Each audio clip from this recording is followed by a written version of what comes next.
Welcome back everyone to Bridge the Divide, where we examine irrational beliefs, the irrational behaviors that often follow, and how with education, rationality, and reason we can bridge the societal divides that they create.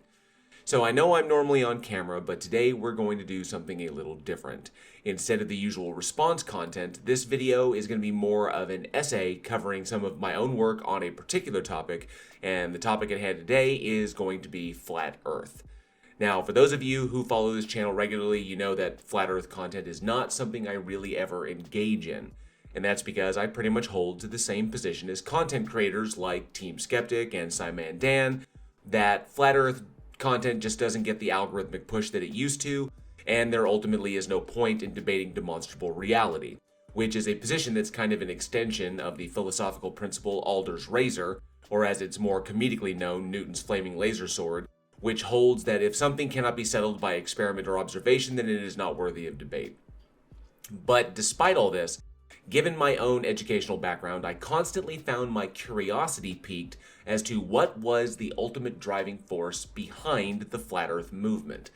That if one were to truly dig down to the core of the issue, past what I personally view as the symptomatic problems of reality denialism, anti-intellectualism, I reject your reality and I substitute my own, systemic distrust of authoritative positions, and the victimizing of the emotionally and psychologically vulnerable by unscrupulous grifters, what exactly is the fossil fuel lurking within those dark recesses perpetuating the spread of what appears to be rampant willful ignorance? Now, going forward, in the name of intellectual honesty, I feel I have to put out that this whole thing that I'm doing here is just an opinion piece.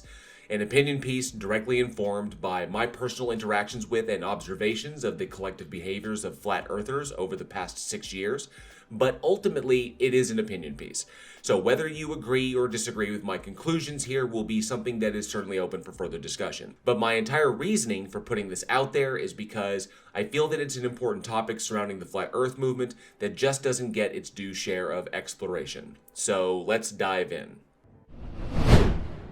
So I began my foray into understanding the Flat Earth movement back in 2019 when I took it upon myself to join Team Skeptic and MC Toon at the 2019 Flat Earth International Convention that was held in Frisco, Texas. At the time, I only lived a few miles away. Two of my favorite creators were going to be there, and I'd never seen anything like it before up close, so I figured it couldn't hurt. At best, it could afford the opportunity for some interesting discussions and insights that might work for the growth of my channel, and at worst, my initial preconceptions would just be confirmed, and I'd just be bored out of my skull and out a little bit of gas money. But ultimately, I would at minimum come away with more information which could lend itself to a more refined understanding of the real driving forces behind the movement. And in my worldview, more information, more data points is always a good thing. And while I went to the convention with certain expectations in my head, as I've stated multiple times before on prior live streams, my actual takeaway was ultimately surprising. Now, going in, my understanding of the Flat Earth was pretty simplistic. I understood that the Flat Earth movement was a loosely knit group of individuals who were questioning if the current explanatory and predictive models that describe our planet were indeed correct. And it must be conceded that on its face, that is kind of the heart of science right there. Questioning and testing established explanatory models with the goal of replacing them with models capable of more refined explanations and more accurate predictions. However, given that our current mathematical, observational, and evidence-backed explanatory and predictive models result in our description of the Earth as an oblate spheroid, or a geoid, if you want to get really technical, being 99.9% accurate, I also understood that this particular inquiry is hilariously unnecessary. That questioning the understanding of the shape of our planet was like questioning the understanding that humans require oxygen to survive, that the 620 to 750 nanometer range of wavelengths of light is what we call red. Still, the primary claim of flat earthers, that the Earth is flat and not an oblate spheroid, was there. And as expected, its very presence as a question being taken seriously by a group of people justified the emergence and perpetuation of other claims. Claims like no one actually knows the shape of the Earth, that satellites don't exist, that the stars and planets are not physical celestial bodies but are in fact just points of light, that there is a dome covering the flat Earth protecting us from whatever lurks outside of it, that the Earth is actually concave or maybe even convex in shape, that the sun and moon are of equal size and are just projections, that the moon itself is an independent independent light source. And I saw that once you get the snowball of human imagination going, you'll eventually get an avalanche that includes wild fringe claims like everything we perceive in reality is just a projection of the Matrix, or that the universe itself is just a giant egg. And it only gets more and more bizarre the deeper down you follow that rabbit hole. Bizarre to the point where the lines between basic inquiry, willful obtuseness, and mental illness begin to blur. But all of these claims,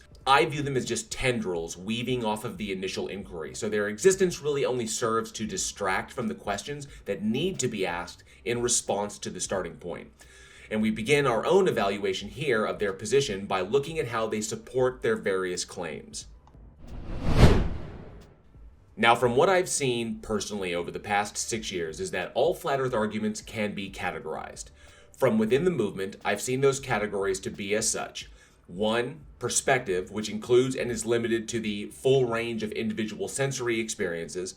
2, science, which includes the implementation of, the understanding of, and the control of the methodology.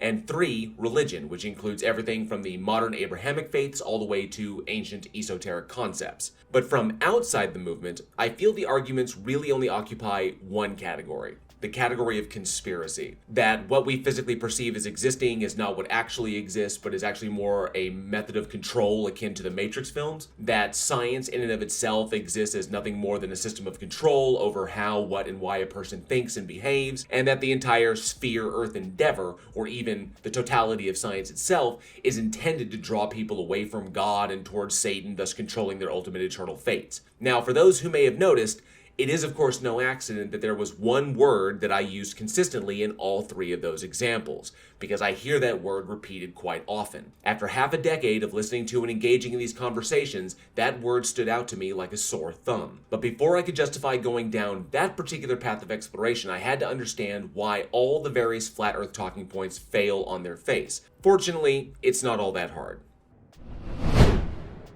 It is well understood that all of the flat earth talking points can be discredited with relative ease. First and foremost, logic itself.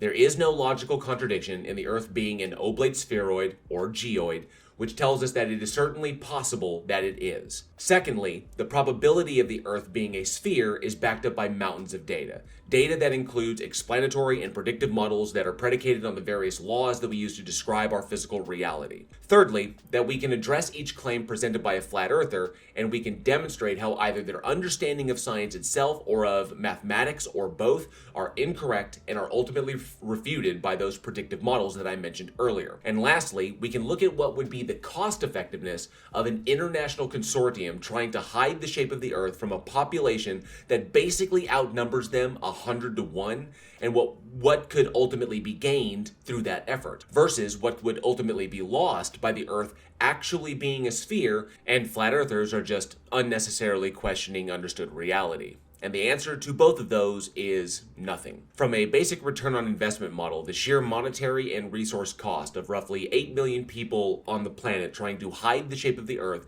from the other 8.2 billion would far exceed anything that could ever be gained from the effort.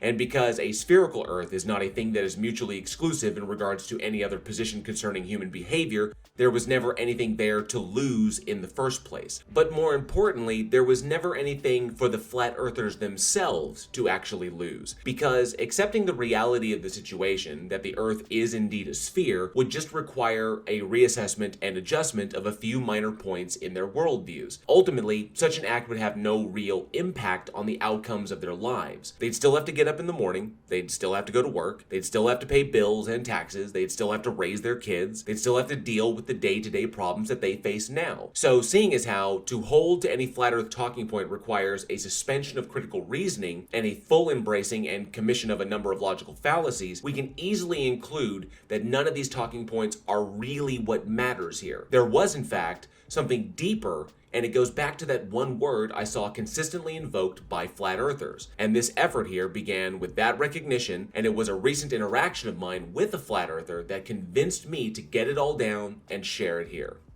So let me ask you this. What would be the logical entailment if humans did land on the moon?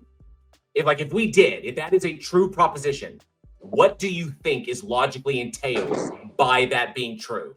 Okay, so if they did do that, I'm still pissed off that they did. That Why? you have people, because you have people living on the streets, you have rings running rampant, you have all kinds of crimes from the elites top down that should be investigated, and money that I am not paying governments to. Well, we didn't do much for the moon landing. We built that arm, the Canadian arm bullshit. If we didn't go to the moon, I want my money back. Okay? Somebody owes me for lying to me.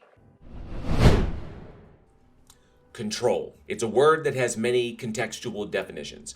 In science, it's an individual, group, or set used as a standard of comparison for checking the results of a survey or an experiment. In behavior, it's to exercise restraint or direct influence over. In application, it's to reduce the incidence or severity of something. And for flat earthers, the definition invoked is the power to influence or direct people's behavior or the course of events. Control. To have power over or rule. And that's what I continually see being invoked at the core of flat earth arguments. No matter where each of them is coming from, the flat earth movement perceives that the ultimate goal of anyone external to the flat earth movement is to control the flat earther, which was precisely the takeaway from the Flat Earth Convention that surprised me way back in 2019. Each individual I spoke to, each conversation that I listened to, I got the distinct impression that every one of these individuals at some level felt two distinct things. One, they felt like their lives were entirely out of their control. And two,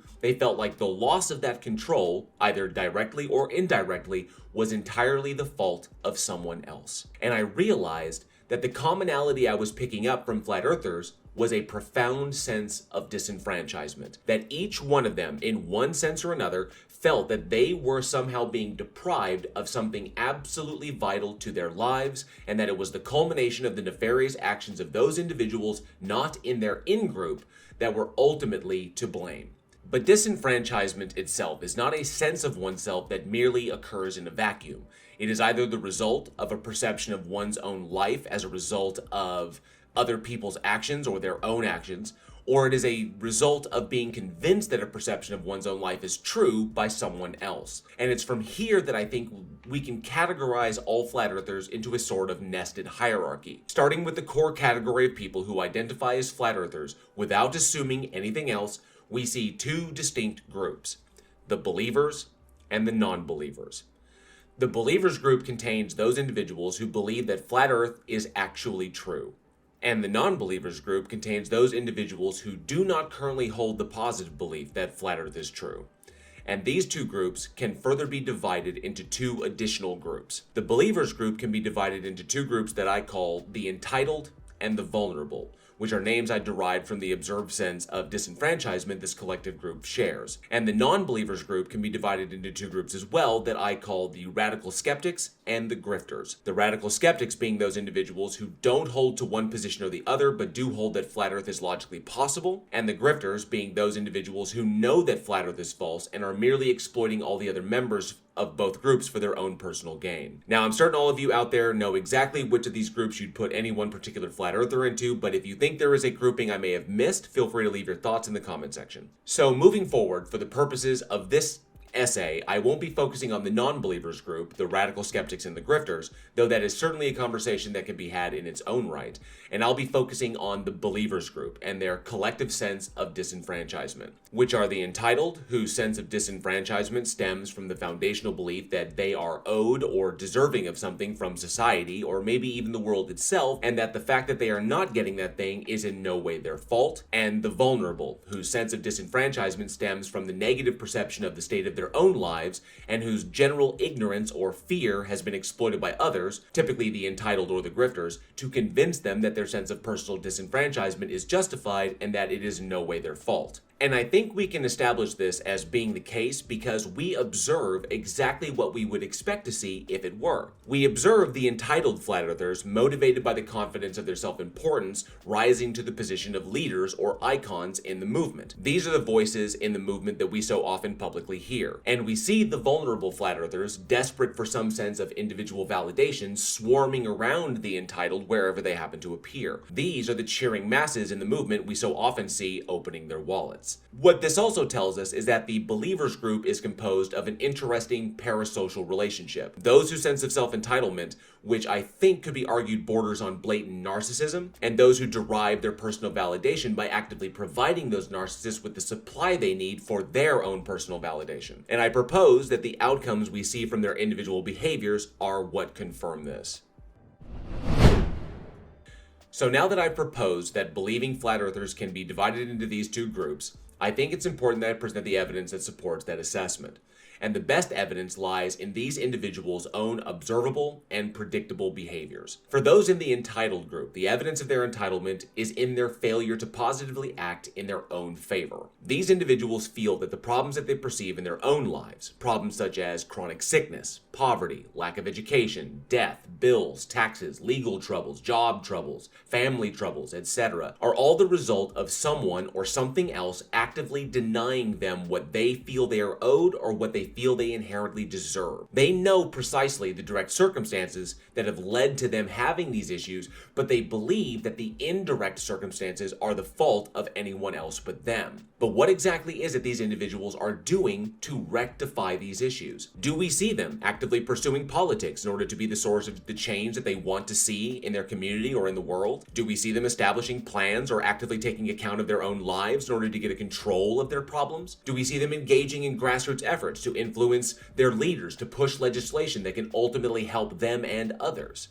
No, we don't see any of that. What we do see are these individuals occupying their time by complaining to others as to what they are being denied and how that denial has wrenched control of their lives from them, with the full expectation that it is the responsibility of only those doing all that denying to fix the issue, and that the full extent of their responsibility is just to make others aware of what they perceive to be the source of the problems in their own lives. And this failure to act applies equally to the vulnerable group. How virtually all of their talking points, all of their behaviors, all of their money choices, even their very identities are often the result of what the entitled have pressed upon them. These individuals don't make efforts to further their educations because they've been convinced that their inability to afford that education is the fault of those nefarious groups trying to control them. These individuals don't make efforts in their local or federal politics because they've been convinced that as a mere member of the common populace, no one is going to listen to their voice anyway because the entire authoritative structure is intentionally designed to work against them. These individuals take their cues from those that they platform as leaders and ultimately are just reduced to being extensions of the entitled group, which is perfect for the narcissistic entitled,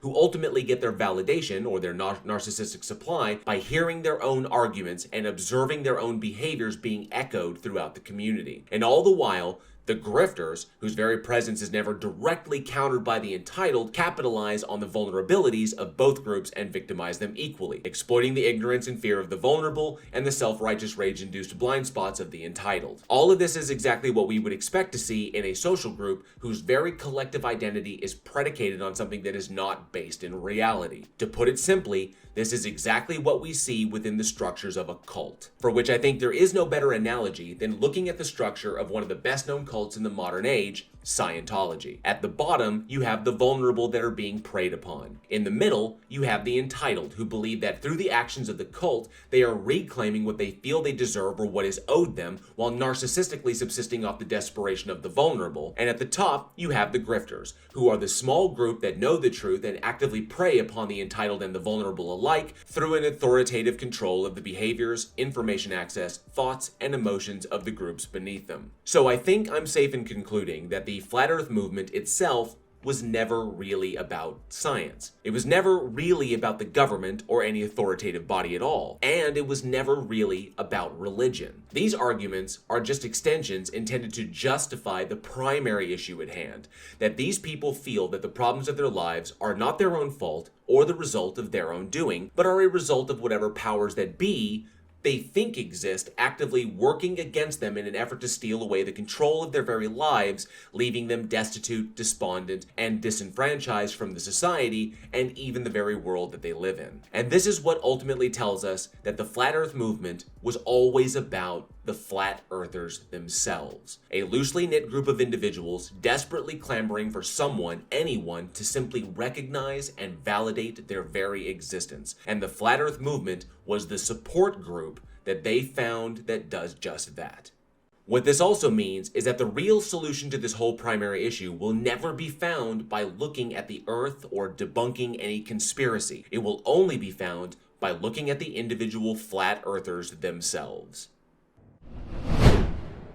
Now, obviously, there are a lot of ways that we can approach flat earthers and respond to their various claims and arguments. We can take the Team Skeptic route and point and laugh at their obvious ridiculousness. We can take the MC Toon route and brutally smash them with the uncompromising hammer of science. We can take the Simon Dan route and cheekily poke fun at them while casually breaking down why they're wrong. Really, whatever you think is the best way to respond is entirely subjective to you, and you, of course, are entitled to your subjective valuations. But one thing I think we all can and probably should do is recognize the systemic social issues that invariably result in individuals embracing deeply irrational things like flat Earth as a coping mechanism for what they perceive as the insurmountable issues of their own lives. I hold that it's through social action, being active in our communities, taking part in the work being done, that it's through recognizing what's happening in the lives of others and perhaps addressing those things that we can begin to repair the eroding foundations of these individuals' lives that can result in their desperate attachment to irrational concepts. There are, of course, many ways to do this, and I'm not here to tell anyone what's the best way. I certainly don't think that just putting money into the hands of such individuals will ever divest them of their desperation, their disenfranchisement, or their entitlement. But we can bridge the divide through social action. And perhaps once public momentum is really moving in that direction, we may begin to see real progress on both sides. That the vulnerable can be empowered to recognize that they do have the control over their lives that they were duped into believing they didn't. That the entitled can be met halfway by explaining to them that while they aren't owed anything by the world, what they feel they're being denied is in fact attainable. And with progress made in both these groups, we will likely see that the grifters begin to diminish as their victim pool slowly dries up. And I think a world with more empowerment and less victimization is one both globe earthers and flat earthers can agree they'd one day like to see. Thank you all for watching or listening to this essay. I hope you enjoyed it, and if you did, please like, share, and subscribe, and be sure to hit that bell for notifications. And be sure to leave a comment below. This was kind of a new thing, and I'd love to hear your responses, not to mention those interactions help with the dreaded algorithm. Don't forget, February is American Heart Month. The link to where you can support these important efforts is down in the description. And if you'd like to support this channel further and my efforts here, the links for channel membership or getting yourself some official Bridge the Divide gear are also in the description. Once again, a massive thank you for all of your support, and as always, be safe, be excellent to each other, and together we can bridge the divide.